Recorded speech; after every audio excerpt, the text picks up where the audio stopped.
Assalomu alaykum kanalimiz a'zolari. Kamin pechga qurdirish xohlaganlar uchun yana bitta pechkamiz tayyor bo'ldi. Ablusovka g'ishtlardan foydalanganmiz bunga ham. Silikat g'ishtlar. Tayyorlarma asinkoviy tunika, tepalariga ham ko'rib turibsizlar, Zaynabiydan tunikadan foydalanganmiz. Nurlarni ko'ryapsizlar mana. Tepaga pastga suriladi bu. To'lib qolsa tozalash uchun, qulay bo'lish uchun shuni nimalardan foydalandi, shu yo'ldan. Tepada mana ikkita xoti bor. To'lib qolsa tozalagani. Bu pechkamiz orqa tomoni, ko'rib turibsizlar.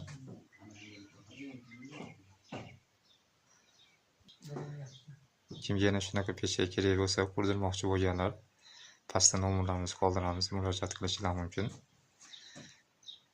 Chiroyli qilib qurib beramiz, inshaalloh sizlarga yoqadigan qilib.